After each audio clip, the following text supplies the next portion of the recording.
370 से फायदा जम्मू कश्मीर को था या कुछ राजनीतिक परिवार वही इसका लाभ उठा रहे थे? 370 से फायदा किसने लिया? वो राजनीतिक परिवार कौन है? जम्मू कश्मीर की आवाम ये सच्चाई जान चुकी है कि उनको गुमराह किया गया था।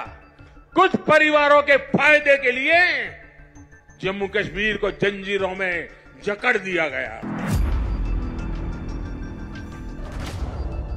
जम्मू कश्मीर को गुमराह किसने किया? वो सियासी खानदान कौन है? साथियों, आजादी के बाद जम्मू कश्मीर परिवारवादी राजनीति का सबसे प्रमुख शिकार हुआ था। आज देश के विकास से परेशान होकर, जम्मू कश्मीर के विकास से परेशान होकर परिवारवादी लोग मुझ पर व्यक्तिगत हमले कर रहे हैं। किसकी परिवारवादी राजनीति की घाटी शिकार हुई? वो परिवारवादी कुनबा कौन है? ये लोग कह रहे हैं कि मोदी का कोई परिवार नहीं है, लेकिन इन्हें देश इनको करारा जवाब दे रहा है। देश के लोग हर कोने में कह रहे हैं, मैं हूं मोदी का परिवार, मैं हूं मोदी का परिवार। मैंने जम्मू कश्मीर को भी हमेशा अपना परिवार माना। परिवारवाद पर पर्सनल कौन हो रहा है? वो पॉलिटिकल फैमिली कौन है? जम्मू कश्मीर की सत्ता और सियासत इन्हीं दोनों खानदानों के इर्द गिर्द घूमती रही। एक है अब्दुल्ला खानदान और दूसरा मुफ्ती खानदान। 84 सालों से अब्दुल्ला खानदान जम्मू कश्मीर की सियासत में है, तो 24 सालों से मुफ्ती खानदान जम्मू कश्मीर की सियासत में है। कभी कभी बीच में कांग्रेस को भी सत्ता की कुर्सी मिली या आतंकवाद में जकड़े जम्मू कश्मीर में राज्यपाल का शासन रहा। बीजेपी ने कभी अब्दुल्ला खानदान के साथ, कभी मुफ्ती खानदान के साथ हाथ मिलाकर जम्मू कश्मीर में सत्ता चलाई। यानी जम्मू कश्मीर की सियासी जमीन में इन दोनों खानदानों की जड़ें सबसे मजबूत दिखाई पड़ती हैं और इनके सामने कोई दूसरा पनप नहीं पाया, या यूं कहें पनपने नहीं दिया।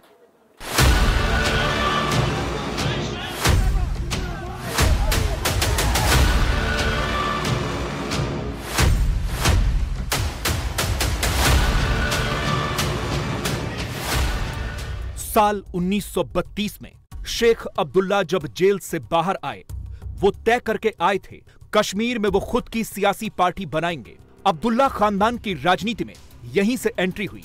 शेख अब्दुल्ला ने all Jammu and Kashmir Muslim conference की स्थापना की, जो आगे चलकर नेशनल कॉन्फ्रेंस बनी, जो बीज शेख अब्दुल्ला ने बोया था। उनके इंतकाल के बाद उनके बेटे डॉक्टर फारूक अब्दुल्ला ने इसे सींचा। आज की तारीख में नेशनल कॉन्फ्रेंस कश्मीर की सियासत का मजबूत दरख्त बन चुकी है।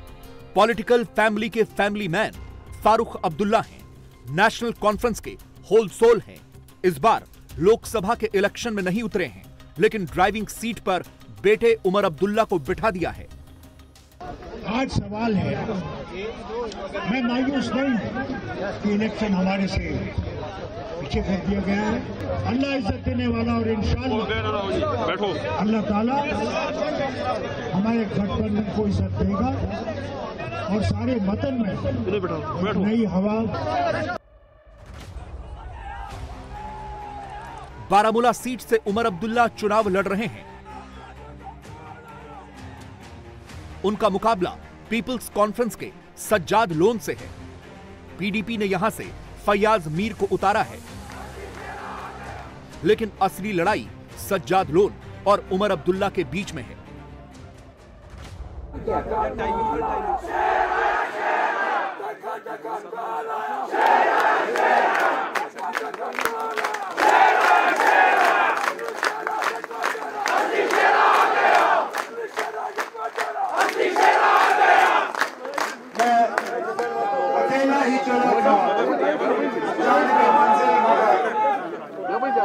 मैं अकेला जानबे मंजिल मगर लोग साथ आते गए और कारवां बनता गया। कहानी ये नहीं है, कहानी ये है कि अब्दुल्ला खानदान की तीसरी पीढ़ी का साथ देने के लिए चौथी पीढ़ी भी मैदान में उतर गई है। उमर अब्दुल्ला के बेटे जमीर और जहीर हैं। अपने पिता उमर अब्दुल्ला के लिए चुनाव प्रचार में उतर गए हैं। मैं श्रीनगर से जब सुबह सवेरे निकला तो मेरी अपनी गाड़ी, मेरे बेटों की गाड़ी, साथियों के साथ, और हम ये कारवां लेके निकले। जैसे ही नारबल पहुंचे, अल्लाह का फजल है, एक एक करके जो है साथी हमारे साथ जुड़ते गए, जुड़ते गए, जुड़ते गए, यहाँ तक के। फिलहाल ये दोनों श्रीनगर में वकालत करते हैं, लेकिन बारामूला में इस वक्त दादा की पार्टी नेशनल कॉन्फ्रेंस को मजबूत करने में जुटे हैं। पिता उमर अब्दुल्ला के लिए वोट मांग रहे हैं। सियासी मैदान में एंट्री हुई है, लिहाजा तोल मोल के बोल रहे हैं या फिर बोलने से बच रहे हैं। अपने पिता के बारे में बताइए। आज उन्होंने नामांकन पत्र भरा, कितने खुश हैं आप? बहुत खुश हूँ। वो बारामूला से चुनाव लड़ रहे हैं। बहुत खुश हूँ। क्या देखो, मेरे बजाय आप लोगों से पूछिए वो कितना खुश है। आप उनसे पूछिए। वालेकुम सलाम, कैसे आप? अच्छा, लोगों से आप मिल रहे हैं, क्या सियासत में कदम रखने की कोशिश है? मैंने पहले बोला था ये कि अभी कोई प्लान नहीं है, कोई प्लान नहीं है बस। और इससे ज़्यादा कुछ नहीं मैं बोलने वाला। एक अच्छा पॉलिटिशियन बनने की जिस तरह कोई इरादा नहीं है मेरा। लेकिन अच्छा, अपने बाप के लिए किस तरह से आप कैंपेन करेंगे? को देखने को मिलेगा, वो अभी थोड़ी ना मैं बताऊंगा सब पूरा स्ट्रैटेजी यहाँ पर थोड़ी ना मैं बताऊंगा। मैं कहता हूँ आप उनके लिए कैंपेन करेंगे इंशाल्लाह। क्या मैसेज होगी लोगों के? क्योंकि आज वो आपको सुनने, जब मैं बोलूंगा वो आप पहले होंगे जो सुनेंगे। नहीं, आप क्या लोगों मैं यहाँ नहीं बोल रहा। अपने पिता के वोट के लिए देखिए, नेशनल कॉन्फ्रेंस शुरू से कभी कश्मीर की आवाम और कौम को कभी नहीं उनने बेचा, और आज भी हम उनके साथ खड़े हैं। यहाँ पर हम खड़े हैं उनके साथ, और हम कभी नहीं छोड़ेंगे। नेशनल कॉन्फ्रेंस जम्मू कश्मीर की आवाम का हाथ कभी नहीं छोड़ेगा। इसी परिवारवाद की सियासत पर नरेंद्र मोदी सवाल उठाते हैं, कश्मीर के पिछड़ेपन के लिए जिम्मेदार बताते हैं। अब्दुल्ला खानदान कैसे बना कश्मीर का नंबर 1 सियासी खानदान, ये बताने से पहले दूसरे सियासी खानदान का तारुफ कर लेते हैं।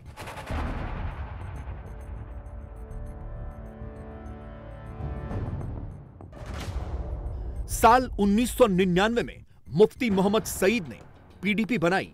मुफ्ती मोहम्मद सईद ने कांग्रेस पार्टी से अलग होकर 1999 में कश्मीर में एक नई party Jammu Kashmir People's Democratic Party यानी पीडीपी की नींव रखी। मुफ्ती मोहम्मद सईद ने अपनी बेटी महबूबा मुफ्ती को इसका उपाध्यक्ष बनाया और खुद अध्यक्ष बने। 2 और बेटियां महमूदा सईद और रुबैया सईद हैं। एक बेटा तसद्दुक हुसैन मुफ्ती भी हैं, लेकिन मुफ्ती खानदान की पॉलिटिकल फ्लाइट महबूबा मुफ्ती ही उड़ा रही हैं।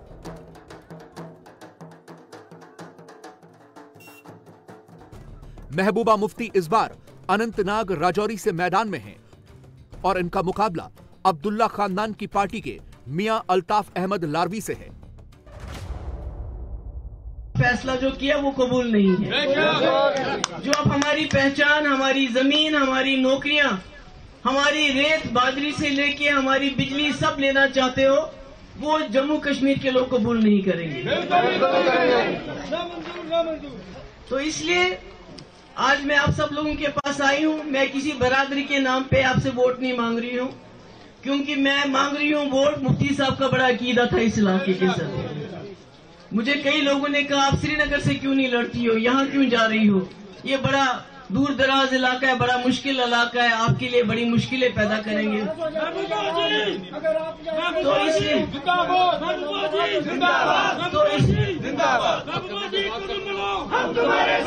इसलिए मैंने सोचा कि मुफ्ती साहब को और मुझे इस इलाके से बहुत प्यार है, खासकर यहाँ बाबा गुलाम शाह पातशाह की जियारत है और बहुत सुकून मिलता है वहाँ आके, तभी मुफ्ती साहब ने उसके नाम पे यूनिवर्सिटी भी बनाई। क्या ये जिस तरह कल एक वीडियो वायरल हुई जिसमें एक बीजेपी लीडर धमका रहा था लोगों को कि अगर तुमने हमारे प्रॉक्सी कैंडिडेट को, जो इनके प्रॉक्सी कैंडिडेट है, अगर उसको वोट नहीं दिया तो 1947 जैसे हालात हम बनाएंगे। यानी ये वक्त चाहते हैं ताकि ये दहशत फैला सके, यहाँ पर लोगों को मजबूर कर सके।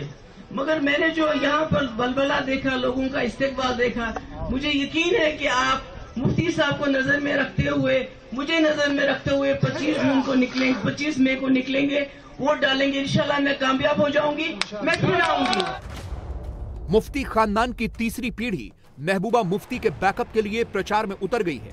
महबूबा मुफ्ती की बेटी इल्तिजा सईद। इल्तिजा मां महबूबा का पूरा मीडिया मैनेजमेंट और कैंपेन सेट करती हैं।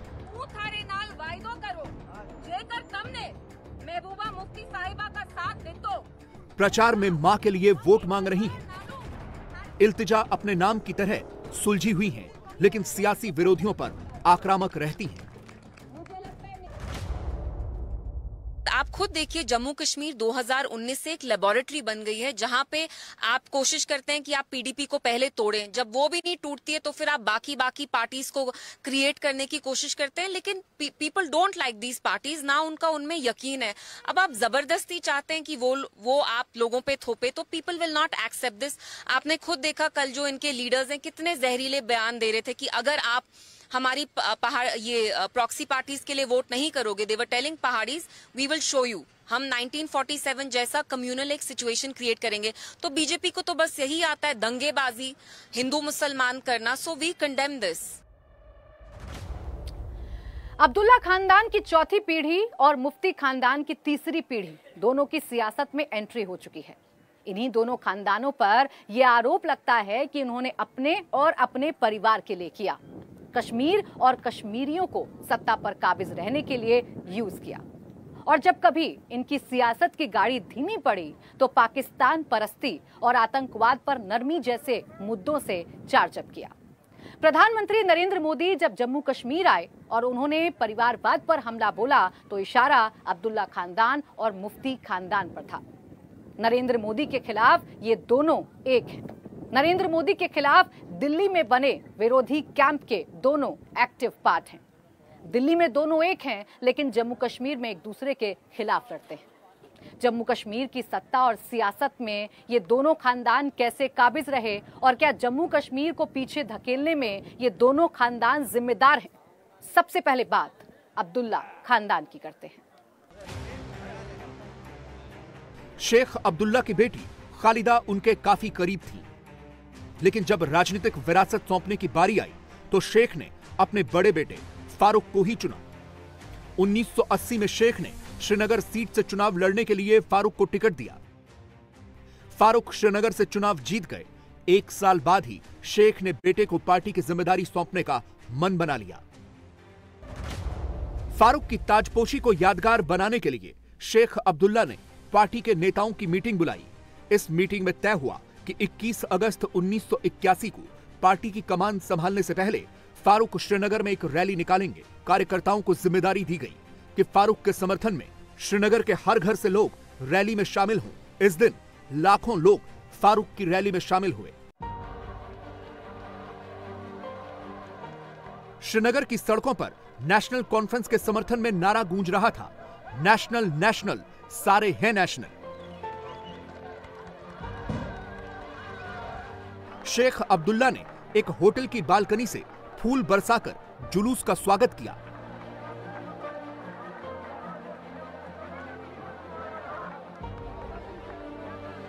आखिर में शेख अब्दुल्ला ने अध्यक्षीय भाषण देकर अपने बेटे फारूक को पार्टी अध्यक्ष की कमान दी। उन्होंने फारूक की शर्ट पर नेशनल कॉन्फ्रेंस का बैच लगाकर उन्हें पार्टी की विरासत सौंपी। यही विरासत अब तीसरी और चौथी पीढ़ी तक पहुंच गई है। मोदी इसी परिवारवाद पर टारगेट कर रहे हैं कि इन्होंने सिर्फ अपना भला किया, कश्मीर को अपने हाल पर छोड़ दिया। परिवारवाद पे मैं नहीं जाऊंगा, क्योंकि बीजेपी को परिवारवाद से कोई आपत्ति नहीं है। बीजेपी को सिर्फ उन परिवारों से आपत्ति है जो बीजेपी की मुखालफत करते हैं। नहीं तो आप मुझे बताइए ना, इस इलेक्शन में क्या बीजेपी ने परिवारवाद का सिलसिला नहीं चलाया? कि कई सारे ऐसे सीनियर लीडर हैं बीजेपी के जिनके बच्चे बच्चियां जो हैं अब पार्लियामेंट का इलेक्शन लड़ रहे हैं, यहाँ तक के पढ़ने को आया है अखबार में दैट 1/5 हर 5 में से 1 मैंडेट जो बीजेपी ने दिया है वो अपने ही किसी लीडर के रिश्तेदार को दिया है। तो परिवारवाद वाला सिलसिला जो है वो बीजेपी भी चला रही है। अब इसलिए मैं कहता हूँ कि बीजेपी को परिवारवाद से कोई आपत्ति नहीं है, सिर्फ उन परिवारों से आपत्ति है जो बीजेपी की मुखालफत करते हैं। और मैं करता हूँ, मुझे कहने में इसमें कोई हिचकिचाहट या शर्मिंदगी महसूस नहीं होती। क्या नेता के बेटे को अपनी सियासी विरासत को चलाने का हक नहीं है? हक है, लेकिन समस्या तब है, सवाल तब खड़े होते हैं जब परिवार प्रेम में अपनी स्वार्थ सिद्धि की जाती है। सियासत चलती रहे, इसके लिए चाहे पाकिस्तान परस्ती तक दिखानी पड़े। आम आदमी मोहरा बनता रहे, तरक्की से कोई मतलब न रहे, किसी और को मौका न मिले। कहा तो यह जाता है कि शेख अब्दुल्ला की सियासी विरासत में फारूक अब्दुल्ला ने अपनी बहन और बहनोई को भी हिस्सेदारी नहीं दी। विवाद हो गया जो शेख अब्दुल्ला की मौत के बाद खुलेआम हो गया। उस वक्त के राज्यपाल जगमोहन मल्होत्रा ने अपनी किताब माई फ्रोजन टर्बुलेंस में इसका जिक्र किया है। 1 जुलाई 1984 की देर शाम फारूक के बहनोई गुलाम मोहम्मद शाह ने उन्हें जानकारी भेजी कि 12 विधायकों के एक समूह का उनको समर्थन करना है। वो फारूक की सरकार से समर्थन वापस लेकर कांग्रेस आई के साथ मिलकर सरकार बनाना चाहते हैं।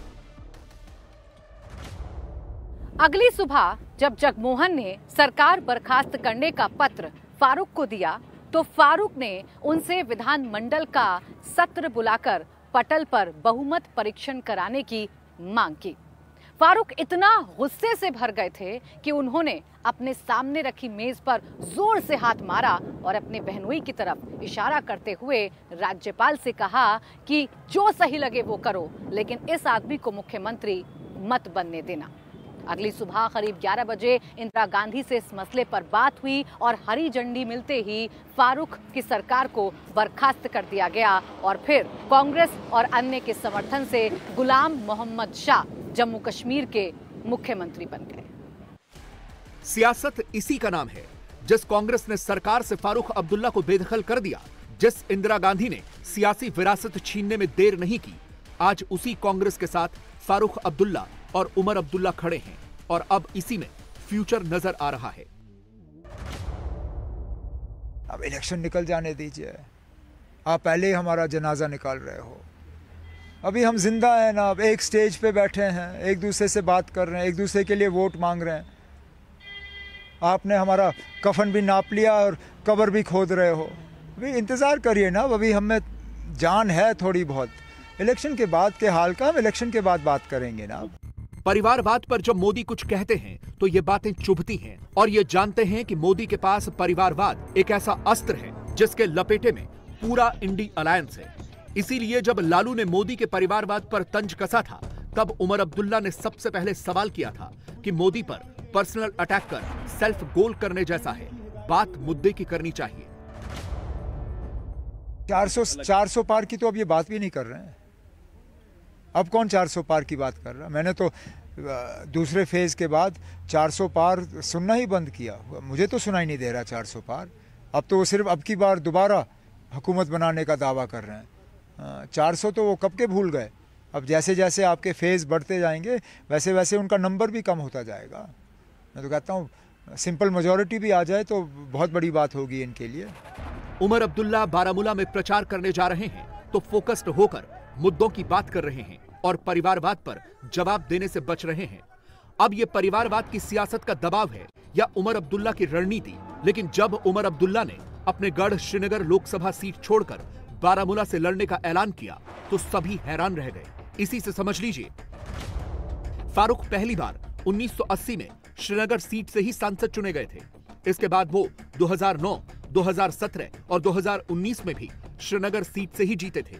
उमर अब्दुल्ला भी श्रीनगर सीट से 1998, 99 और साल 2004 में निर्वाचित हुए थे। नेशनल कॉन्फ्रेंस के लोग कह रहे हैं कि उमर अब्दुल्ला का बारामूला सीट से चुनाव लड़ने का फैसला शुद्ध रूप से सियासी है, क्योंकि उत्तरी कश्मीर में टिकट बंटवारे को लेकर दो गुट उभरने लगे थे, जिसे रोकना जरूरी हो गया था। इसके अलावा परिसमंद से दोनों सीटों के लिए ज्योग्राफिकल और सोशल इक्वेशन बदल गए थे, इसलिए उमर को नॉर्थ कश्मीर जाना पड़ा, जहां एसटी का एक बहुत बड़ा वोट बैंक है, जिसमें गुजर, बकरवाल और पहाड़ी समुदाय के अलावा दर्दशीना समुदाय भी है, जिस पर नेशनल कॉन्फ्रेंस की अच्छी पकड़ है। उमर अब्दुल्ला ने अपनी खानदानी सीट छोड़ दी है, बारामूला से लड़ रहे हैं और बीजेपी के चुनाव न लड़ने पर खुला चैलेंज भी कर रहे हैं। मेरा असेंबली हलका जो है वो इस पार्लिमानी हलके के साथ जुड़ा हुआ है। आप लोग मेरे जो मुखालिफ हैं उनसे तो आप ये नहीं पूछते हो कि वो यहाँ से क्यों लड़ रहे हैं, हालांकि ज़्यादातर तो वो श्रीनगर में ही रह रहे होते हैं। यहाँ तो सिर्फ इलेक्शन लड़ने के लिए आते हैं, रहते वो श्रीनगर में है, उनका कारोबार श्रीनगर में है, उनकी दुकानें श्रीनगर में है, उनका सारा कुछ श्रीनगर में है, उठना बैठना सारा कुछ श्रीनगर में। इलेक्शन के लिए वो यहाँ आते हैं, उनसे आप ये सवाल नहीं पूछते हो। मेरा और उनका आप देख लीजिए, उनका असेंबली हलका यहाँ पे है, ठीक, मेरा भी असेंबली हलका यहाँ पे है। उनके रिश्तेदार यहाँ से हैं, मेरे रिश्तेदार यहाँ से हैं, वो श्रीनगर में रहते हैं, मैं भी श्रीनगर से ही ताल्लुक़ रखता हूँ, तो मेरे और उनमें फ़र्क क्या है? मुझे तो कोई फ़र्क नज़र नहीं आता। ये सवाल सिर्फ मेरे खिलाफ क्यों? उमर अब्दुल्ला सियासी विरासत को संभाल रहे हैं, कॉकपिट में खुद बैठे हैं। अब जिस तरह से दोनों बेटे जहीर और जमीर प्रचार में उतरे हैं, उनकी सियासी फ्लाइट को टेक ऑफ करने में मदद मिलेगी। खास बात यह है कि उमर अब्दुल्ला के दोनों बेटे जो है उनके नामांकन पत्र भरने के दौरान मौजूद रहे, और अब उमर अब्दुल्ला जो है एक डिग्री कॉलेज बारामूला में एक जनसभा को संबोधित करने वाले हैं, तो यहाँ पर भी उनके दोनों बेटे जो है वो साफ तौर पर देख सकते हैं मौजूद है, चेहरे पर मुस्कुराहट है और लोगों से मिल रहे हैं, सेल्फी खिंचवा रहे हैं और काफ़ी उत्साहित है कि उनके पिता उमर अब्दुल्ला ने जो है एक बार फिर बारामूला लोकसभा चुनावी क्षेत्र से वो अपनी किस्मत आजमा रहे हैं। क्या कहेंगे इस पर? चमी साहब क्या कहोगे आप? बहुत अच्छा है, उमर साहब जीतेंगे इंशाल्लाह, बड़ी कामयाबी से जीतेंगे और हम सबकी भारी अक्सरियत से। अच्छा, लोग आपसे लगातार मिल रहे हैं, सेल्फीज ले रहे हैं आपके साथ, क्या कहेंगे लोगों के लिए? क्या मैसेज होगा? 20 मई को यहाँ पे चुनाव होने वाले हैं। 20 मई को लोगों को मैसेज देंगे, हम क्या मैसेज देंगे? लोगों को मैसेज देंगे। जब उमर साहब इतनी कामयाबी के साथ जीतेंगे, उनका वो मैसेज होगा। लेकिन एक बात यह भी है कि मोदी जिस वंशवाद को कश्मीर की बर्बादी की वजह बता रहे हैं, अब्दुल्ला खानदान की चौथी पीढ़ी की इन तस्वीरों ने परिवारवाद की सियासी हवा को और भी तेज कर दिया है। अब्दुल्ला खानदान की सियासी रंजिश मुफ्ती खानदान से रही है, लेकिन जब से जम्मू कश्मीर से धारा 370 हटी, जम्मू कश्मीर केंद्र शासित राज्य बना, परिवारवाद एक मुद्दा बना, तब से ये दोनों एक दूसरे के साथी हो गए हैं। प्रधानमंत्री नरेंद्र मोदी के खिलाफ एक दूसरे के साथ मिलकर दंभ भरने की बात करते हुए नजर आते हैं, लेकिन हैरानी की बात यह है कि मोदी के खिलाफ तो ये दोनों एक हैं, लेकिन इलेक्शन अलग अलग लड़ते हैं। मोदी पर तो बात बन गई, लेकिन सीट बंटवारे पर बात नहीं बन पाई है। दरअसल असल लड़ाई तो सियासी साख की है। दोनों अपनी सियासी साख में कोई बट्टा या बंटवारा नहीं चाहते हैं। जम्मू कश्मीर की सियासत में कैसे दूसरा खानदान मुफ्ती रहा, ये हम आगे आपको बताएंगे। इसकी शुरुआत होती है साल 1989 से। वीपी सिंह को प्रधानमंत्री बने अभी 6 दिन हुए थे। पहली बार कोई मुस्लिम देश का गृहमंत्री बनाया गया था। वो नाम था मुफ्ती मोहम्मद सईद। 8 दिसंबर को दोपहर 3:45 बजे राजधानी दिल्ली के नॉर्थ ब्लॉक में मुफ्ती पहली मीटिंग कर रहे थे। उसी वक्त खबर आई कि उनकी डॉक्टर बेटी रुबैया सईद को गन पॉइंट पर 3 लोगों ने किडनैप कर लिया है। 2 घंटे बाद यानी शाम को करीब 6 बजे JKLF के जावेद मीर ने एक लोकल अखबार में फोन करके जानकारी दी कि हमने भारत के गृहमंत्री मुफ्ती मोहम्मद सईद की बेटी रुबैया सईद का अपहरण कर लिया। JKLF की तरफ से रुबैया को छोड़ने के बदले 20 आतंकियों को छोड़ने की मांग की गई। 13 दिसंबर की दोपहर यानी 5 दिन तक सरकार और अपहरणकर्ताओं के बीच बातचीत चलती रही। आखिरकार सरकार ने 5 आतंकियों को रिहा कर दिया। बदले में कुछ ही घंटे बाद लगभग 7:30 बजे रुबैया को सोनवर में मध्यस्थ जस्टिस मोतीलाल भट्ट के घर पर सुरक्षित पहुंचा दिया गया। कई अलगाववादी नेताओं ने तो यहां तक कहा कि रुबैया का अपहरण राजनीतिक साजिश का हिस्सा थी। गृहमंत्री मुफ्ती मोहम्मद सईद ने अलगाववादी यासीन मलिक के साथ मिलकर अपनी ही बेटी के अपहरण की कहानी रची थी। सच जो भी हो, लेकिन इस घटना के बाद कश्मीर में मुफ्ती खानदान की सियासी हैसियत का अंदाजा पूरे हिंदुस्तान को लग गया। नॉस्टैल्जिक फीलिंग होती है। थोड़े दिनों पहले भी मैंने देखा था, मुफ्ती साहब का जिक्र आया तो सबकी आंखें नम थी। तो इसको लेकर आप किस तरीके से देख रही हैं, क्योंकि लोगों का कनेक्ट तो मुफ्ती साहब से बहुत ज़्यादा है और उसी को लेकर सोचते भी हैं। मुझे उनकी बहुत याद आती है और जब मैं इन वर्कर्स से मिलती हूँ तो मुझे लगता है कहीं ना कहीं वो मेरे साथ है, क्योंकि वो मेरी इतनी इज्जत इसीलिए करते हैं बिकॉज मैं उनकी पोती हूँ। वरना मैं ऐसी कोई शख्सियत नहीं हूँ कि मैंने अपना कुछ अर्न किया है पॉलिटिकली। आई एग्री दैट मेरा कोई पॉलिटिकल कैपिटल नहीं है, लेकिन वो मुझे इतना इज्जत इतना प्यार इसीलिए देते हैं क्योंकि मैं उनकी पोती हूँ। तो कहीं ना कहीं मुझे लगता है कि ही इज़ विद मी। जब मैं उनके ओल्ड वर्कर्स से मिलती हूँ, they have lots of things to say. मैं इनके एक ओल्ड वर्कर से मिली, he must have been at least 80 साल के होंगे। उनको मुफ्ती साहब ने एक हियरिंग डिवाइस दिलवाया। So you know it's small small stories like this which tell me how kind my grandfather was. Mufti Mohammad Sayeed ने सियासत लेफ्ट विचारधारा वाली डेमोक्रेटिक नेशनल कॉन्फ्रेंस से शुरू की, फिर बाद में वो नेशनल कॉन्फ्रेंस में आए। इसके बाद कांग्रेस में जीतोड़ मेहनत की। 1989 में लोकसभा चुनाव से पहले कांग्रेस का साथ छोड़कर मुफ्ती मोहम्मद सईद जनता दल के साथ हो गए। उन्होंने कश्मीर छोड़कर उत्तर प्रदेश की मुजफ्फरनगर सीट से लोकसभा का चुनाव लड़ा और जीते। इसी साल रुबैया का अपहरण हुआ था। 8 नवंबर 1990 को जनता दल का विभाजन हो गया। जनता दल के टूटने के बाद मुफ्ती मोहम्मद सईद ने कांग्रेस में वापसी कर ली और अपनी सियासी विरासत के लिए मुफ्ती मोहम्मद सईद को महबूबा मुफ्ती में पॉलिटिकल स्पार्क नजर आया। 1996 में अपने पिता के कहने पर महबूबा मुफ्ती ने राजनीति में एंट्री कर ली और तभी लगभग पीडीपी का उत्तराधिकारी तय हो गया था। 1996 में पहली बार महबूबा मुफ्ती कांग्रेस के टिकट पर अनंतनाग की बिजबेहड़ा सीट से विधानसभा चुनाव लड़ी और जीत गई। इसके बाद महबूबा ने 1999 में श्रीनगर संसदीय सीट से लोकसभा का चुनाव लड़ा, लेकिन हार गईं।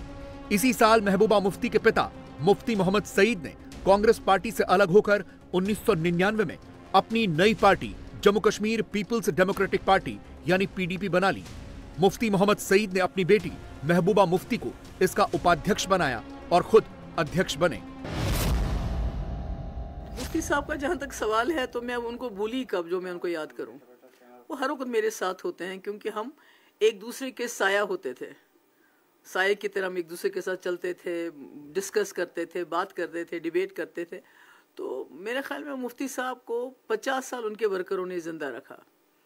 वो पावर में बहुत कम रहे मगर वो जिंदा रहे वर्करों के दिल में। तो वही वर्कर मेरे साथ भी इस वक्त। तो मुझे लगता है कहीं ना कहीं मुफ्ती साहब मेरे साथ साथ होते हैं। कश्मीर की सियासत में जगह बनाना महबूबा के लिए चुनौती थी और महबूबा अलगाववादियों की तरफ दोस्ती का हाथ बढ़ाकर सियासत की मंजिल की तरफ बढ़ने लगी।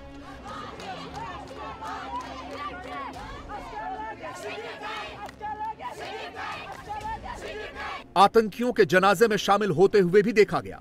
कई बार वो आतंकियों के परिजनों के साथ रोया भी करती थी। राजनीति के एक हलके ने उन्हें रुदाली नाम दिया। प्रधानमंत्री मोदी अगर ये कहते हैं कि इन खानदानों की सियासत ने अलगाववादियों को यूरिया देकर पोषण किया तो उसकी वजह यह भी है। महबूबा की रणनीति काम आई। महबूबा ने अलगाववाद वाले सेंटिमेंट को सियासत में कैश किया और मुख्यमंत्री की गद्दी पर काबिज हो गई। सबसे बड़ा परिवारवाद जिसको वो कहते हैं नेहरू गांधी। मुझे बीजेपी में एक ऐसा परिवार बताइए जिसकी 4 पीढ़ियों ने आजादी की लड़ाई लड़ी हो। मोतीलाल नेहरू से लेके जवाहरलाल नेहरू, इंदिरा गांधी 12 साल की थी जब वो आज़ादी की लड़ाई में शामिल हुए। मुझे एक बीजेपी में बताइए जिसका प्राइम मिनिस्टर देश के लिए शहीद हो गया हो। मुझे बताइए ना कि ये जो परिवारवाद ने तो उन्होंने तो आज़ाद दिलाई। अभी जो चांद्रयान की बात करते हैं बहुत बड़ा चढ़ा के, वो इसरो किसने बनाया, किसने स्थापित किया, एम्स किसने बनाया, इस मुल्क को ये जो इतनी एडवांस टेक्नोलॉजी किसने दी। किसी गांधी नेहरू फैमिली ने दी। हमारी तो बात, मैं तो 2 साल रही हूँ चीफ मिनिस्टर, मुफ्ती साहब 3 साल रहे, तो कौन सा परिवारवाद हो गया? मुझे नहीं मालूम कि इन लोगों ने कितनी मेहनत की, मुझे नहीं मालूम कि ये जो इनकी पार्टी में है, चाहे पीयूष गोयल है, चाहे अनुराग ठाकुर है, या जो कांग्रेस से चले जाते हैं, जब कांग्रेस से इनके पास चले जाते हैं तो परिवारवाद नहीं होता है। जब मैं इनके साथ थी, सरकार में नहीं था, परिवारवाद नहीं था। जब उमर साहब बीजेपी में मिनिस्टर थे तब परिवारवाद नहीं था। जब वरुण गांधी चले जाते हैं बीजेपी में तो परिवारवाद नहीं होता। जब ज्योतिराज सिंधिया जाते हैं तो परिवारवाद नहीं होता है। जब जितेंद्र प्रसाद जाते हैं तो परिवारवाद नहीं होता है। मगर जब वो अलग होते हैं तो परिवार, ये तो इनके पास तो कुछ कहने को है नहीं, तो क्या करेंगे आप? परिवारवाद को लेकर मोदी सवाल तो उठाते हैं, लेकिन सवाल बीजेपी पर भी उठते हैं कि जब महबूबा का सियासी कैरेक्टर ऐसा था तब गठबंधन क्यों बनाया, क्यों महबूबा के साथ सरकार चलाई।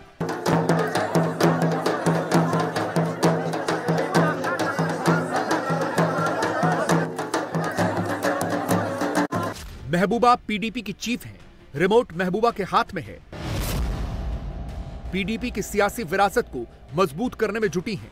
अपने पिता के निधन के बाद 2017 में महबूबा मुफ्ती ने भाई मुफ्ती तसद्दुक को भी चुनावी राजनीति में लॉन्च कर दिया। सिनेमेटोग्राफर तसद्दुक अनंतनाग संसदीय सीट से उपचुनाव में पीडीपी उम्मीदवार बने, लेकिन चुनाव हार गए। महबूबा मुफ्ती ने अपनी सरकार में एमएलसी बनवा दिया। जम्मू कश्मीर के कैबिनेट मंत्रालय में पर्यटन मंत्री का पोर्टफोलियो भी दिया। महबूबा का साथ तसद्दुक भी दे रहे हैं। महबूबा अनंतनाग राजौरी से चुनावी मैदान में है, लेकिन सबसे ज्यादा एक्टिव हैं उनकी बेटी इल्तिजा, जो अपनी मां का सोशल मीडिया मैनेजमेंट के साथ साथ पूरा कैंपेन देख रही हैं।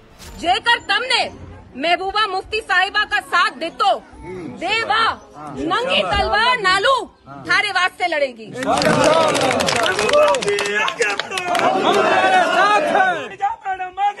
हम तुम्हारे साथ हैं। परिवारवाद के सवाल पर आक्रामक जवाब दे रही हैं। जो पारिवाद उनकी पार्टी में से हो रहा है, पीयूष गोयल साहब हैं, 10-15 क्या 100-200 लोग हैं जो सारे, अनुराग ठाकुर जी हैं, उनके फादर भी आई थिंक थे मिनिस्टर रह चुके। तो आप करें तो ठीक है, हम करें तो गुनाह है। ये कहाँ का रैशनल है?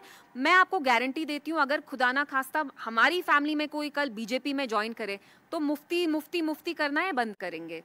पारिवाद is still you are not with BJP. एक बार आपने इनका हाथ पकड़ा तो आपके 100 खून माफ। No ED, no CBI, no bad media narrative, बस ये पूरा आपको अच्छे से चमका देंगे। बट हम ये फाइट कर रहे हैं और हम फाइट करते रहेंगे। लेकिन सबको पता है दोगली चीजें बोलते हैं। इतने इनके खुद डायनास बैठे हैं, उनको क्यों मैंडेट दिया जाता है बार बार इलेक्शन पे इलेक्शन? महबूबा अब राजनीति में अपनी अगली पीढ़ी को आगे बढ़ा रही हैं। उनकी बड़ी बेटी इल्तिजा मुफ्ती साये की तरह प्रचार में महबूबा के साथ रहती हैं। इल्तिजा मुफ्ती 37 साल की हैं। उनका निकनेम सना है। वो डीयू के वेंकटेश्वर कॉलेज से पॉलिटिकल साइंस में ऑनर्स हैं। उन्होंने इंग्लैंड के वारविक विश्वविद्यालय से ऑनर्स की डिग्री ली है। वो ऑस्ट्रेलिया और भारत के एक इंस्टीट्यूट में काम भी कर चुकी हैं। इलेक्शन में मुद्दा है आर्टिकल 370 आपकी तरफ, अगर आप लोग पावर में आते हैं या फिर इंडी अलायंस अगर पावर में आता है तो वापस लेंगे? देखिए, हम एक बहुत छोटी मछली हैं। आप जानते हैं Jammu Kashmir contributes only 3 states, but 370 हमारी आइडेंटिटी, हमारी शनाख्त के साथ कनेक्टेड है। And not just our identity Manish ji, 370 वो ब्रिज है जिससे जम्मू कश्मीर और इंडिया का कनेक्शन हुआ। आपने वही कनेक्शन तोड़ दिया। और मैं जानती हूँ ये मीडिया ट्रिक क्वेश्चंस कहता है कि अगर आप इंडिया अलायंस में जीत के आए तो क्या आप ये वापस लाएंगे? तो ये आप कांग्रेस वालों से ही पूछ सकते हैं, क्योंकि PDP is a very small constituent of the larger India alliance. लेकिन जहां तक महबूबा जी का सवाल है, उनकी पार्टी का सवाल है, हम 5 साल से, आपने मेरे इंटरव्यूज भी देखे होंगे, हम कंसिस्टेंटली एब्रोगेशन को कहते हैं कि ये इलीगल था and we want the entire resolution of Jammu Kashmir issue. ये इनने बाइनरी कर दिया कि 370 हो ना हो। इशू बहुत बड़ा है and we stand for the restoration of Jammu Kashmir special status. ये आपने हमें कोई खैरात में नहीं दिया, ये हमें कॉन्स्टिट्यूशन ने दिया जब हमने इंडिया के साथ इल्हाक किया। So it is hours legally and constitutionally. आपने रॉबरी की है, आपने डाका मारा है। अनंतनाग में 25 मई को पोलिंग होनी है। महबूबा 3 बार चुनाव लड़ चुकी हैं, चौथी बार मैदान में हैं। सबकी नजरें इस बात पर टिकी हैं कि गुलाम नबी आजाद और बीजेपी के समर्थक किस खेमे को सपोर्ट करेंगे। दफनाए हुए 5 दिन भी नहीं हुए थे। हमारी अपनी पार्टी में लोग उनने स्टार्ट कर दिया ना, तो पॉलिटिक्स में आपका कोई सगा नहीं होता। देखिए आज़ाद साहब की अपनी पॉलिटिक्स है, मैं उनकी बहुत इज्जत करती हूँ एंड वो बहुत मेरे से बड़े हैं, मैं उनके बारे में बिल्कुल कमेंट नहीं करना चाहती because I have a lot of respect for him. बचपन से मैंने उनको देखा है, वो घर आते थे, उनकी अपनी आइडियोलॉजी है, मैं क्यों उनको मतलब ऐसे कुछ बोलूँ। उनको जो दिल में आ रहा है वो कर रहे हैं, लेकिन हाँ मैं ज़रूर कहूँगी कि जम्मू कश्मीर के जो भी सियासतदान हैं उनको अपने लोगों के बेनिफिट के बारे में सोचना चाहिए। हमें उनकी आबरू, उनकी इज्जत बचानी है। खुदा ना खास्ता अगर हम ऐसा ही काम करेंगे जिससे बीजेपी की हेल्प होगी तो वो सही नहीं होगा। तो बीजेपी के तो उम्मीदवार भी नहीं है सब जगह, तो इसको आप कैसे देख रही हैं? इंडिया अलायंस क्या करने वाला है या फिर पीडीपी क्या करने वाला है? गोलमाल है भाई, सब गोलमाल है। जो यहाँ दिख रहा है वो हो नहीं रहा।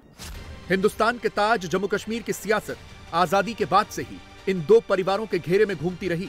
मुफ्ती फैमिली सत्ता से जाती है तो अब्दुल्ला फैमिली आती है। अब्दुल्ला परिवार कुर्सी खाली करता है तो मुफ्ती परिवार को सत्ता मिलती है। लेकिन इस बार मोदी का प्रचंड वार सियासत के ऐसे परिवारों पर है